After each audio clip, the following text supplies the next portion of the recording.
Hello, everybody. My name is Tony Reinke. I'm a senior teacher at desiringgod.org and the author of 2 books on digital media, 12 Ways Your Phone is Changing You, and Competing Spectacles, Treasuring Christ in the Media Age. And for the past year, I've turned my attention to research and write a book that attempts to understand the world of technology through the lens of the Bible. And to that end, we did a 4-part series in May, hosted by our friends here at Gospel for Bay. That series was titled God, Technology, and the Battle Within Us. We met over Zoom in a series of 4 Fridays to work through some key Bible texts, and those sessions were live only. We didn't record those. But this is basically a follow-up Q&A that is recorded to that 4-part series online. But Lord willing, we will do that same series again in person in the Bay Area, maybe in the future, if this coronavirus thing clears up. In any case, we are praying to that end, that this would eventually be redone in person. I love partnering with Gospel for Bay. It's a young ministry based in Silicon Valley that desires to preach and teach the gospel of Jesus Christ faithfully and steadfastly across the San Francisco Bay Area. It's just getting started. It's young, it's new, but to find more about them and their activities, go to gospelforbay.com.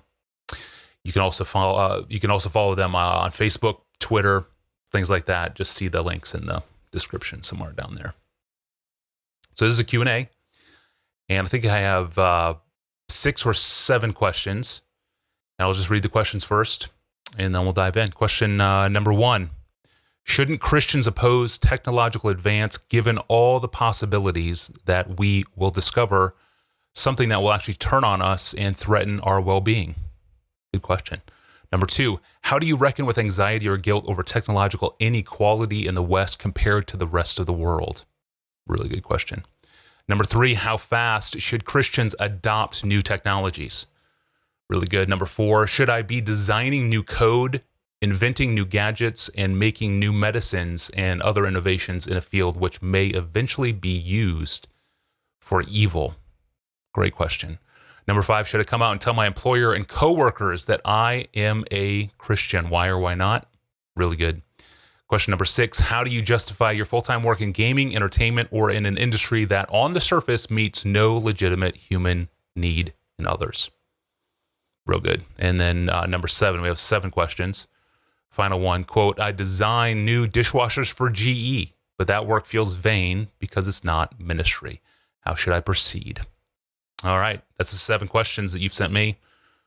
Really great questions. And here we go. On to question number 1. Shouldn't Christians oppose technological advance given the possibilities that what we discover will actually turn on us and threaten our well-being? This question comes from a space engineer. I was surprised for a moment when I got it, but it's a very strong internal struggle that he wrestles with. Working at a high visibility company whose public aim is explicitly about reaching Mars. Honestly, I don't meet many Christians in space exploration, but I do meet a lot of Christians with a very similar question to this one. And behind the question is an assumption that our place in creation is like walking on a tightrope.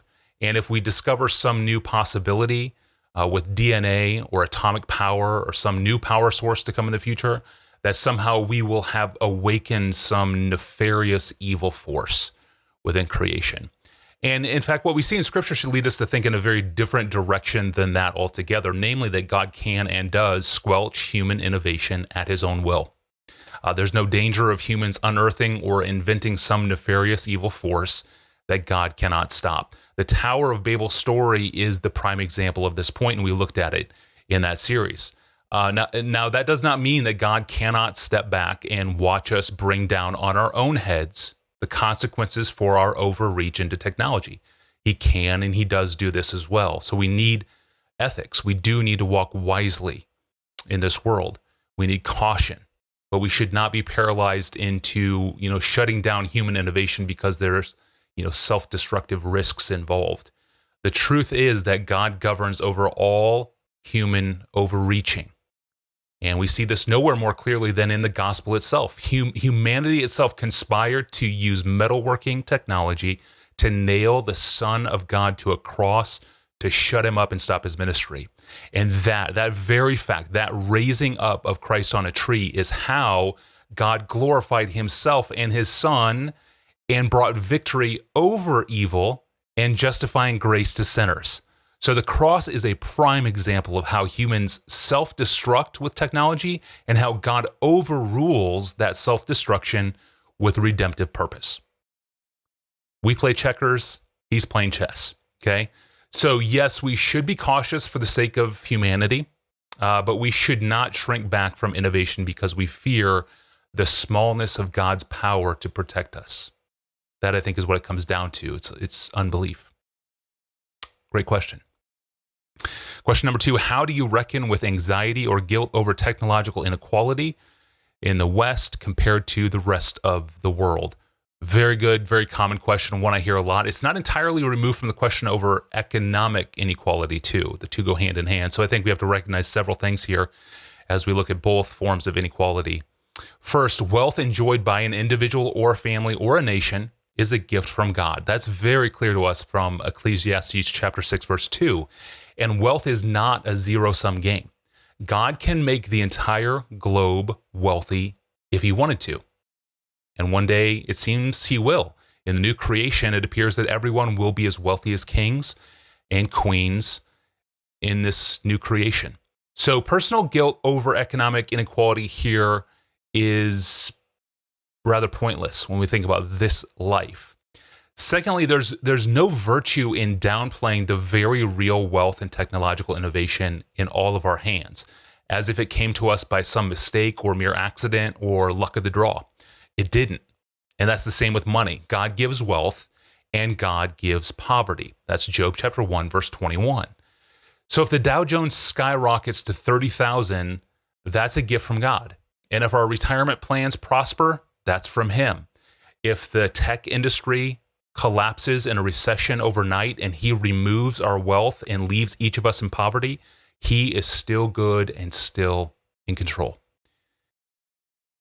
And if persecution costs all of us our worldly possessions as Christians, we can remain joyful because we live for a greater home than the home that we have here. That's Hebrews chapter 10, verse 34. So God is all wise and always good. Third, there's a huge catch to all of this, and that is in this life, God can give you wealth, possessions, technologies, power, but withhold from you the power to truly enjoy that abundance. If this is the case, the prosperity that God has given you becomes a curse. That's Ecclesiastes chapter 6, verse 2. That verse leaves us to infer a question over why. Well, why would God give money, power, technology to someone who cannot then enjoy it? Why would they not enjoy it? Specifically in this text, why would a wealthy person lack the gift to enjoy the wealth? And it could be a number of different things. It could be that the person who's wealthy cannot enjoy it because their life is cut short, or their health fails, or tragedy strikes, or it could be because the indulgences of sin that come with a lot of money won't satisfy the soul. That's all kind of one interpretation that we could take. Or it could be that such a person lives in anxiety over preserving their own wealth and power, right? You just have so much, you're trying to preserve it, hold on to it, maintain it, and that takes the joy of your life away. Or perhaps it's just the simple eventual boredom with the world. You can buy anything, everything, and so life becomes rather meaningless. Martin Luther himself suggested that this text talks about a man whose future business possibilities have so taken his mind away from present prosperity that he's always dreaming about the next buck he can make, the next sale he can make, so he can never enjoy his wealth. He's unable to enjoy his present wealth. We don't know exactly why Ecclesiastes tells us that there's a gift that some people have to enjoy wealth and some people don't get it, but the reality is that God grants financial wealth, possessions, and power, and to some, to a few, he gives the super added gift to enjoy those gifts that he's given. That's Ecclesiastes chapter 5, verse 19. So just because you're wealthy doesn't mean you enjoy these gifts. Wealth can become for you a noose and a curse that destroys everything good in your life. But if you enjoy possessions to the glory of God, this is a gift, an incredible gift. But wealth does not mean happiness. Therefore, having a lot of technology won't make you happy as a guarantee. Fourth, for obvious reasons, the boldest technological advances flow more freely from wealthy nations who have more money to invest in R&D. But this, of course, it has a trickle-down benefit to every other culture downstream, right? We've seen this in something as simple as a man on a bicycle who can bike through the remotest African villages, taking close-up retina pictures of the blind and the near blind. Then he uploads those photos to a lab in London where doctors make a diagnosis for an eye surgeon to later travel through those same villages later with life-transforming cures and surgeries. Those diagnostic powers are made possible through one ubiquitous innovation in a developed country that we call a smartphone. A smartphone. That's what that guy's doing on a bike with a solar panel and a huge battery. He's going through and taking photos, diagnostic photos of those who can't see, who struggle to see. And then he uploads them so that a surgeon can follow up and apply the remedy. Simple smartphone makes that possible. And it trickles down from a nation that has wealth to do R&D down to a nation that doesn't have money to invent the smartphone, but who can benefit from the technology. Fifth, finally, and related, this means for us that our new technological advances are a call for us to embrace new mission and new responsibilities for the rest of the world. To whom much is given, much is expected, right? Jesus said that in Luke 12:48. So to be given wealth and technological advances is to be given the power to do much good. So all wealth and all technological advances bring new obligations for us to serve those in need, okay? So inequality, yes, but it's a gift from God for the sake of serving others. Great question. Question number 3, how fast should Christians adopt new technology? Should I pre-order the new iPhone model when my current model works just fine? That's such a great and honest question, and I'm glad it follows the previous one. New technological tools call for new ways of serving. So the question is, will an upgraded phone help me serve others more effectively? And the answer may very well be no. So technological opportunities open up to us a vast new array of tools that we can use for good, but we can also be drawn to these tools too quickly through some pretty nefarious idols, namely 2 of them. One is the idol of vainglory, right? We have to be careful that we're not motivated by image as if the latest gadget is really about self-decor. The ad makers drive us to want to see a new device appealing to our own self-image, right? It's a huge, huge draw. Having the latest gadget is an extension of my identity and what I want you to think of me as, right? So if I have an old iPhone, you're going to think of me in a certain way. If I have a brand new iPhone, my image in your mind is going to be different. We have to be very careful about that idol of vainglory. The second is the idol of control that we have to be cautious of. If I have the latest gadget, I wield more power and influence to micromanage my life as I see best.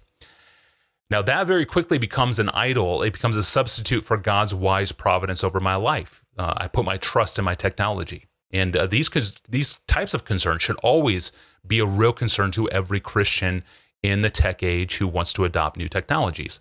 Functionally, we can upgrade if the new functions are useful and necessary to us. But again, the bigger question is about whether or not we're actually thanking God for these new advances and placing our use of them under the lordship of Jesus Christ.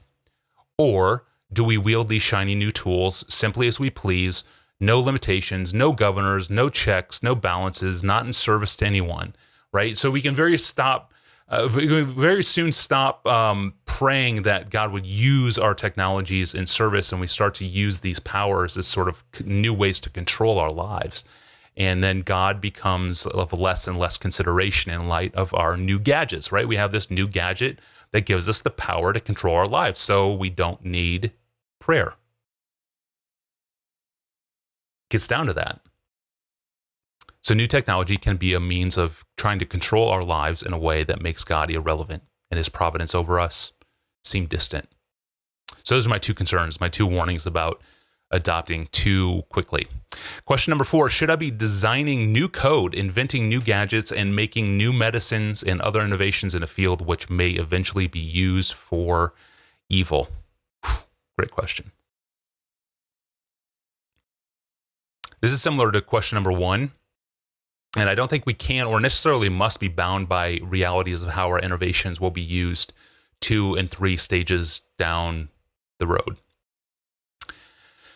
I have a friend in tactile VR gaming interfaces. He invents new haptic devices where the digital world is transposed into physical sensations for the body.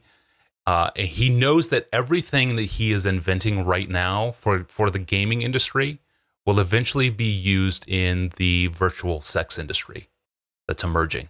He knows it. And it doesn't stop him. I think it would be a challenge to always be imaging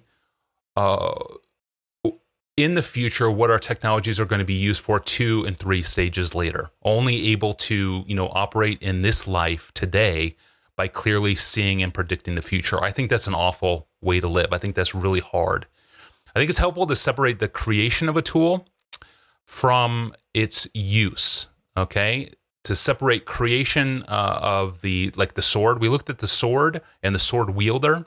The prophet Isaiah separates those 2 categories out. So I think it's helpful to separate the creation of a tool or technology, like the sword maker, from the one who wields the sword for evil. That was the ravager. We looked at that in the prophet Isaiah. And I think Scripture offers us a helpful model to separate the tool maker from the motives and the intentions of the tool wielder.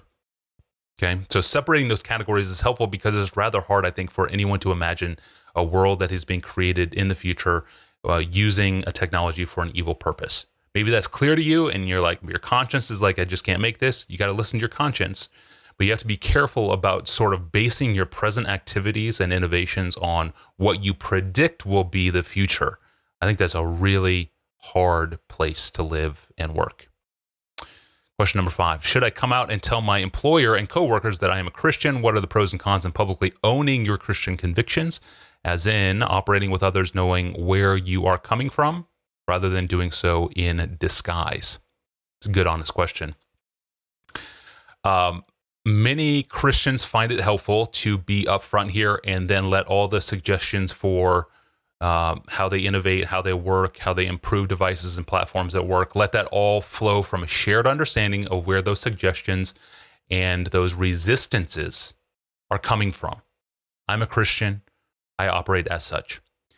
Now, this can be sort of isolating and a little bit daunting too, because a lot of nominal Christians in the workforce will slink back and try to hide their convictions. That doesn't help.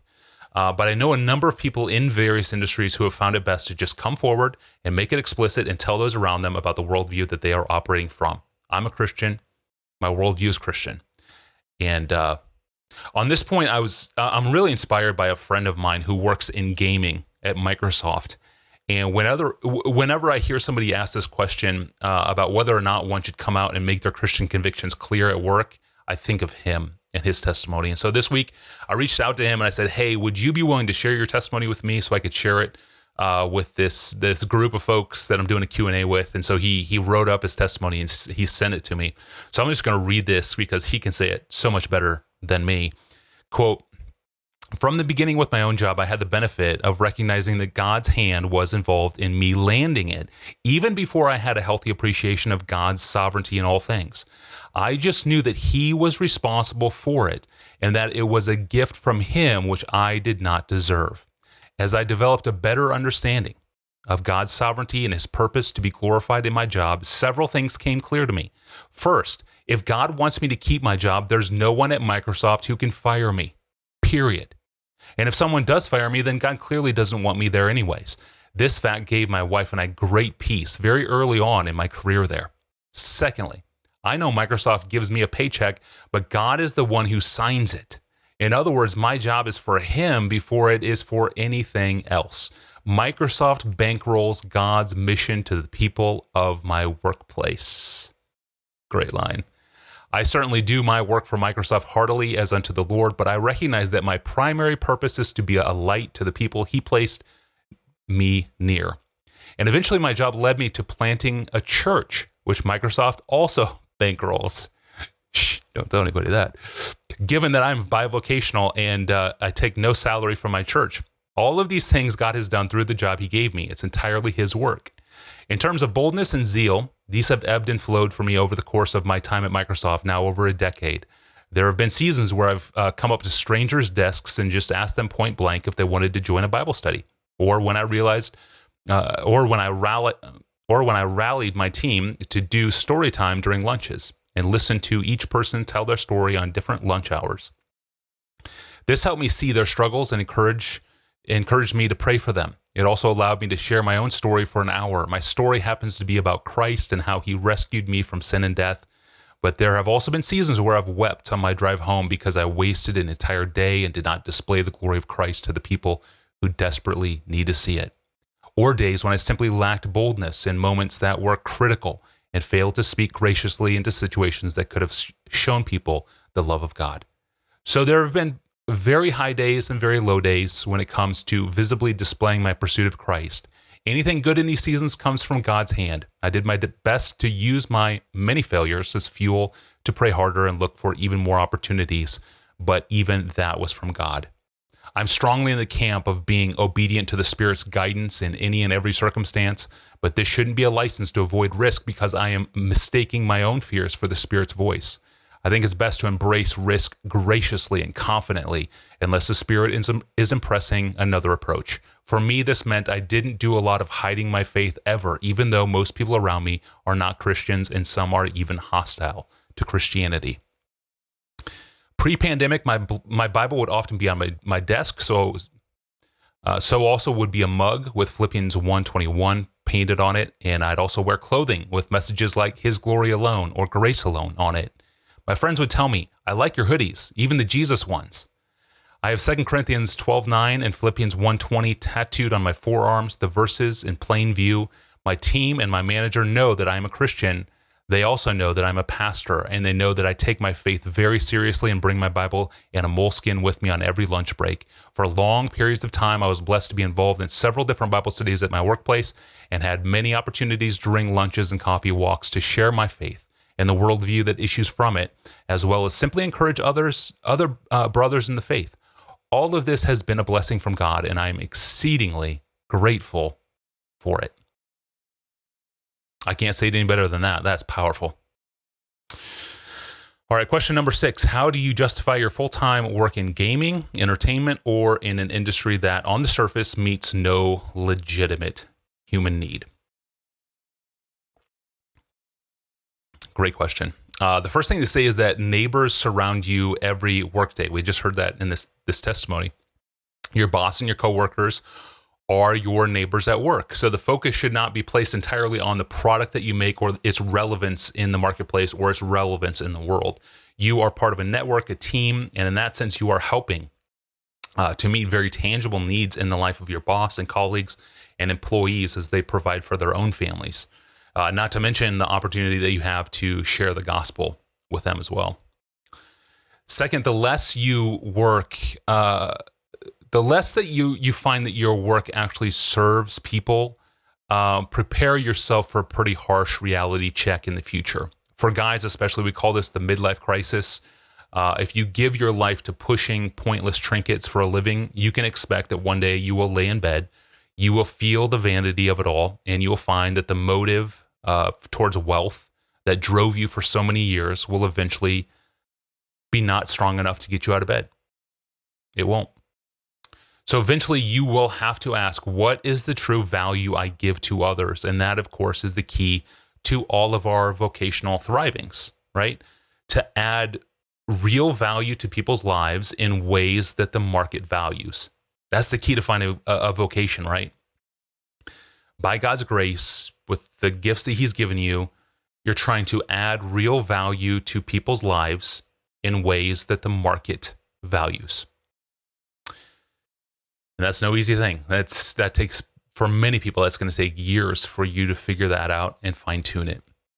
Great question. Number 7, finally, from a young man, I am about to start my first full-time engineering job in July at GE Appliances, and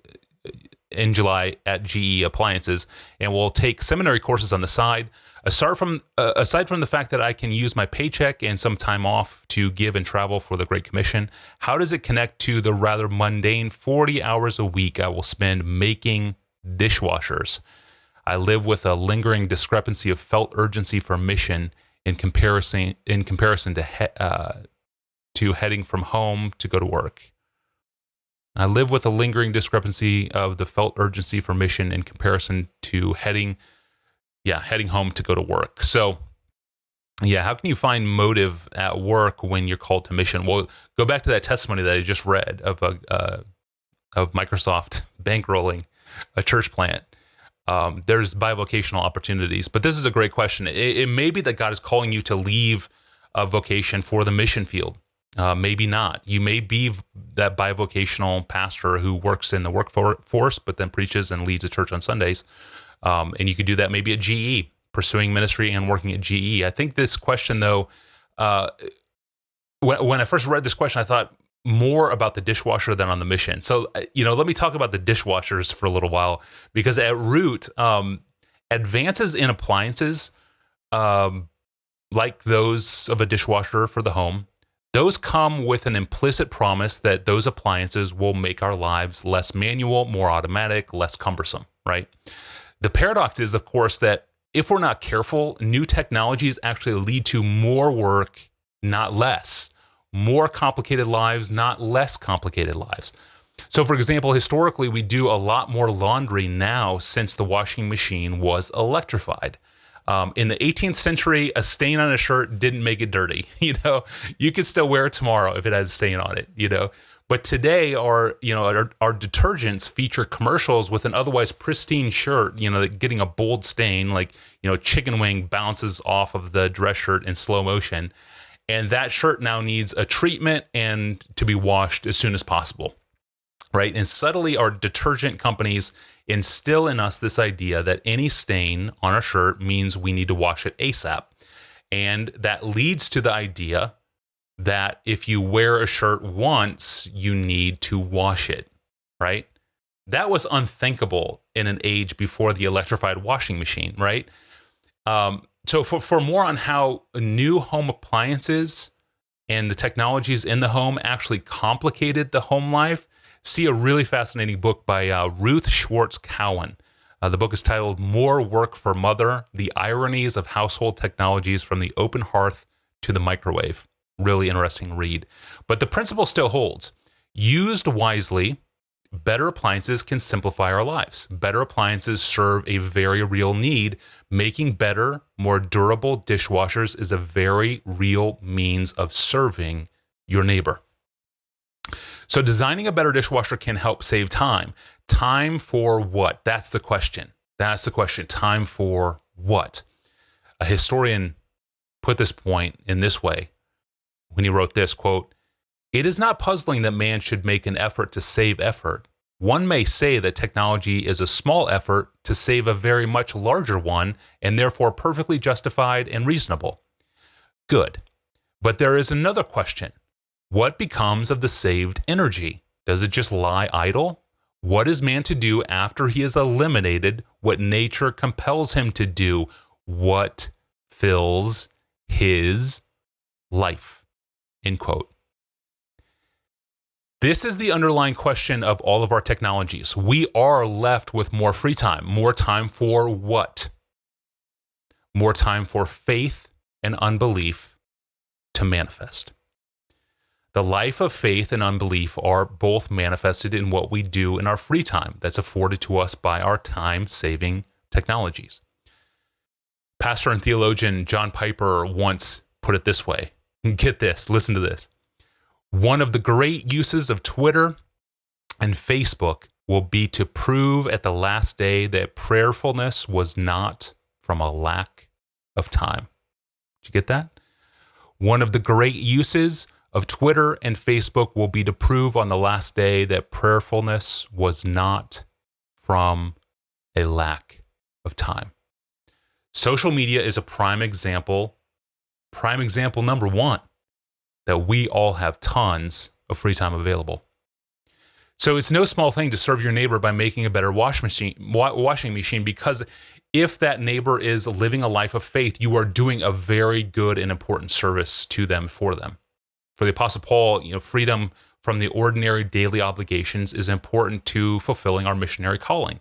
And that's That's true for all of us. That's what he talks about in 1 Corinthians chapter 7, of trying to simplify life down to its most basic elements so that there's time for mission. So how would I say it? So a Christian's free time, thanks to a good, reliable dishwasher that does its job well, that works, that doesn't break down, doesn't need a lot of service. A good dishwasher like that translates into more time for your neighbor to commune with God and to give their lives on mission. Okay? But obviously what people do with that free time is on them. You cannot make people believe and act in obedience to God on mission, but making a better dishwasher means less time scrubbing and worrying about dishes so that parents can invest more time in kids, so that adults can invest more time in the mission of the church, and that the work of the kingdom on earth can continue forward. So never discount the work of making better wash machines. I think we have to have a bigger view and a bigger vision of what God is doing through our everyday work. Wow. There's a lot of questions to be asked and answered, and I'm just beginning my journey here, and Lord willing, this theme of what the Bible says about technology and how we live and work with our technologies and how we engage in new innovation. So many things to say, so many things to discover and investigate, and that is now going to be the focus of my life and ministry here for the next few years as I write this book and do Q&As like this and do sessions around the country. And that is all the time that we have today. I'm Tony Reinke. Thank you for joining us for this Q&A. I hope it was helpful. And Lord willing, I will see you all in Silicon Valley for an in-person conference on the Bible and technology at some point when this virus is over, if it ever ends. And remember, check out gospelforbay.com. Really appreciate Rejo and my friends there who are doing some amazing work. So may the Lord bless this young ministry for all of the things that God has called for it to do into the future. Thanks for watching. I appreciate it. I'll see you next time.